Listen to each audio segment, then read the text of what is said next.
네, 이동찬 변호사입니다. 종합 의견을 대리인들이 주제별로 나누어 말씀드리겠습니다. 먼저 비상계엄 선포의 배경.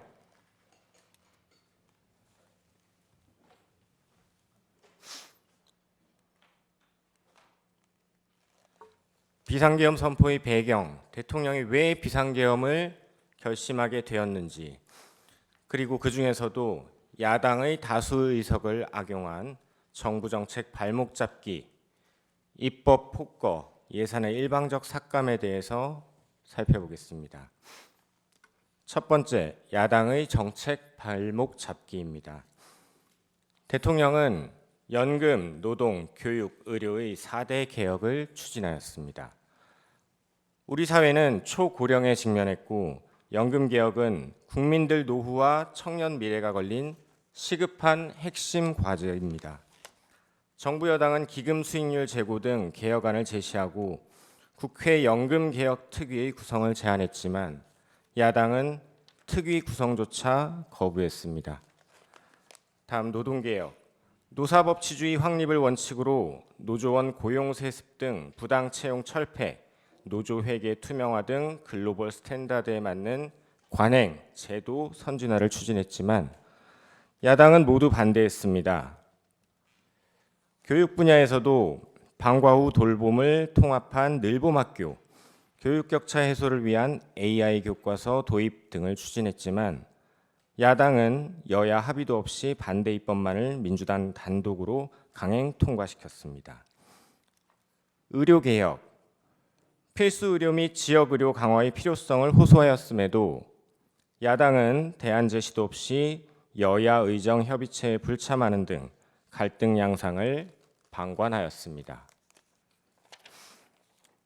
경제 분야에서 경제를 활성화시키고 성장 동력을 확충하기 위해 반도체 산업 지원 강화를 위한 특별법, 기업 밸류업 프로그램, 산업은행 부산 이전, 중대재해처벌법 실효성 강화 등에 필요한 정책 입법들을 추진했지만 모두 야당의 반대로 무산됐습니다. 민생 분야에서는 과도한 국민 부담을 완화하기 위한 상속증여세법 개정, 각종 부담금 폐지 등 민생 법안들을 추진했지만 역시 모두 야당의 반대로 무산되었습니다. 그리고 첨단 전략 산업의 에너지 수급, 전력망 확충을 위해 반드시 필요한 첨단 에너지 3법 역시 추진했지만 야당의 반대에 가로막혔습니다. 중국 등 외국인의 간첩 행위를 처벌하기 위한 형법 개정을 추진했지만 이마저도 반대했습니다.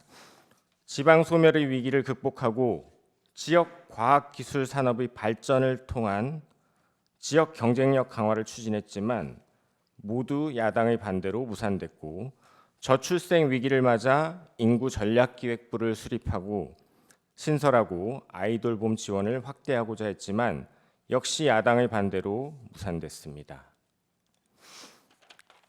다음 입법 폭거입니다. 법률 제정과 예산안 심의에 관한 권한은 국회에 있고 국회의 의사는 다수결에 따라 결정됩니다. 하지만 국회의 입법, 예산에 관한 이러한 권한에도 한계가 있습니다. 그것은 다름 아닌 헌법입니다. 즉, 국회의 법률 제정, 예산안 심의는 국민 주권주의와 기본권 보장, 즉 헌법이 보장하는 국민의 기본권을 침해하는 법률을 제정할 수 없고 법치주의, 법률은 헌법에 따라야 하며 권력 분립, 입법권으로 행정권, 사법권을 침해할 수 없습니다. 그리고 이 모든 헌법상의 원칙들은 단 하나를 위해 존재합니다. 바로 국민입니다. 입법, 예산 등 국회의 모든 활동은 국민 이익을 위해 이루어져야 하고 국민 이익에 반해서는 안 된다는 것입니다. 구체적으로 민주당이 어떻게 국민 이익에 반하는 입법, 예산을 자행했는지 살펴보겠습니다. 먼저 입법 폭거입니다.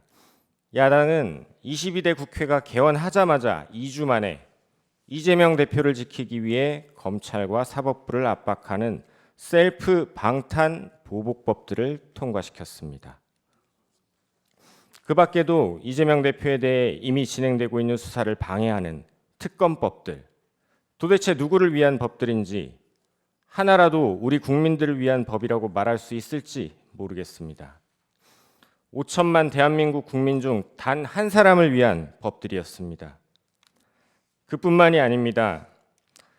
시장경제 질서를 무너뜨리고 노사 간 갈등을 격화시키고 노조로 방송을 장악하는 법들, 1인당 25만 원씩 퍼주겠다는 대표적인 포퓰리즘법, 자금 세탁을 조장하고 정부 예산은 발목 잡고 중국의 기술을 팔아넘기는 이 법들, 모두 그 위헌성이 크고 국익을 침해하는 법들임에도 야당은 계속 반복적으로 통과시켰습니다. 이에 대통령뿐만 아니라 한덕수 국무총리, 최상목 권한대행조차 거부할 수밖에 없었습니다. 다음 예산의 일방적 삭감에 대해 말씀드리겠습니다. 예산은 우리 국민들이 피땀으로 만든 돈입니다. 현재를 살아가는 우리 국민들, 우리 경제, 어려운 이웃, 대한민국의 미래, 우리 아이들을 위해 쓰여져야 합니다.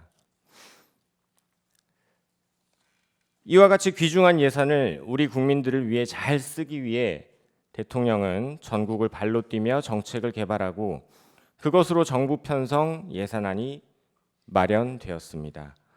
헌법 제54조에 따르면 예산안의 심의 확정권은 국회에 있지만 예산 편성권은 정부에 있습니다.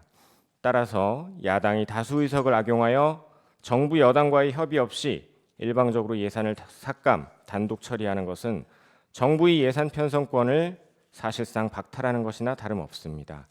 그런데 야당은 지난 12월 1일 정부의 핵심 예산을 4조 1천억 원 삭감, 단독 처리하였습니다.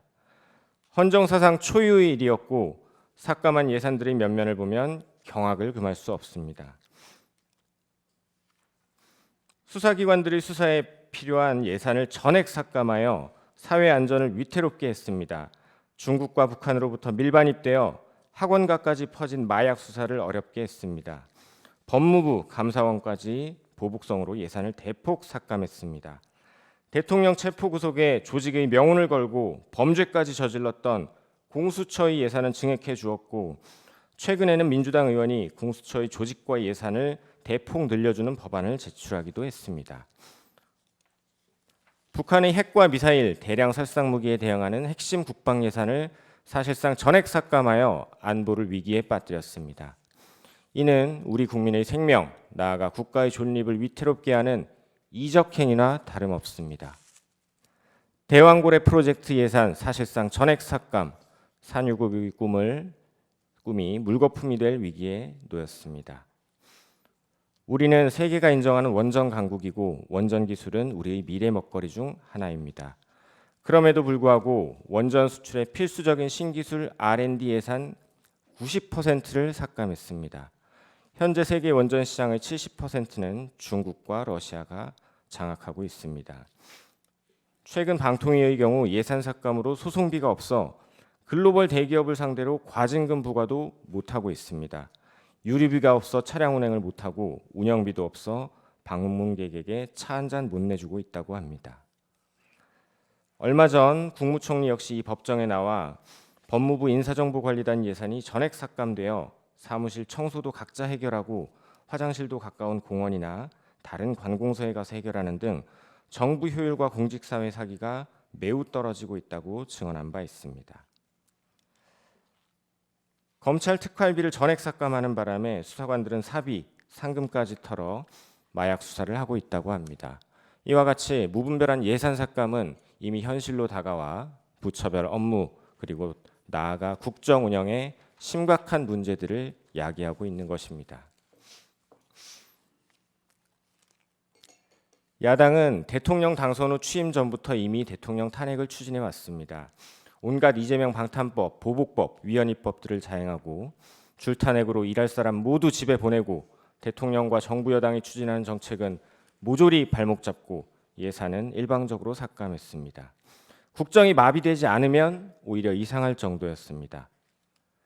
홍장원의 수상한 메모나 곽종근의 오염된 진술, 병실 베드에 누워있는 조지호에 대한 수십 시간의 조사, 어쩌면 이런 것 따위는 필요 없었는지도 모르겠습니다.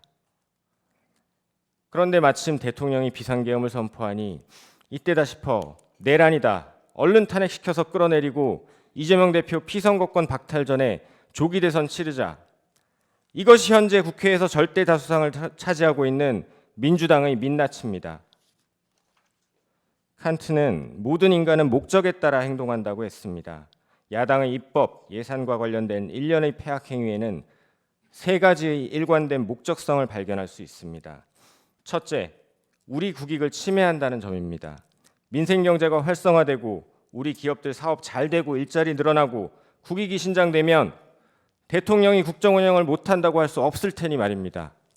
둘째, 반대로 우리 안보를 위협하고 우리 아이들에게 마약 팔고 우리 기술 탈취해가는 중국, 북한의 이익에 부합하는 일들이었습니다. 간첩들에 대해서는 수사조차 어렵게 하고 야당 대표는 유엔 안보리 제재를 위반하여 수백만 달러를 북한에 송금하기도 했습니다. 그리고 셋째, 국정 운영 마비시켜놓고 대통령을 빨리 야당 대표의 피선거권 박탈 전에 탄핵해서 끌어내리려는 목적에 부합하는 행동들이었습니다. 야당이 했던 예산, 입법, 탄핵 하나하나 국익에 반하는 것들 해놓고 그것이 진정 국민들을 위한 것이었다고 말할 수 있을지 모르겠습니다. 민주주의 다수결을 빙자한 민주주의 파괴, 야당의 입법 독재로 인한 권력 분립의 파괴, 이적 행위였습니다. 대통령 탄핵 소추해놓고 이제 와서는 대통령이 추진하던 개혁, 정책 입법, 우리가 하겠다, 예산도 다시 증액하자, 우리가 중도 보수를 대신하겠다라고 합니다. 형법 87조 내란, 대한민국 영토의 전부 또는 일부에서 국가 권력을 배제하거나 국헌을 문란하게 할 목적으로 폭동을 일으킨 자는 다음 각호의 구분에 따라 처벌한다. 대한민국에서 국가 권력인 행정부, 사법부를 배제하려 하고 국헌을 문란하게 한 자들, 도대체 누구이고 누가 내란범입니까? 야당이 초래한 이 사태, 국가 위기 상태, 국가 비상사태가 아니라고 말할 수 없을 것입니다.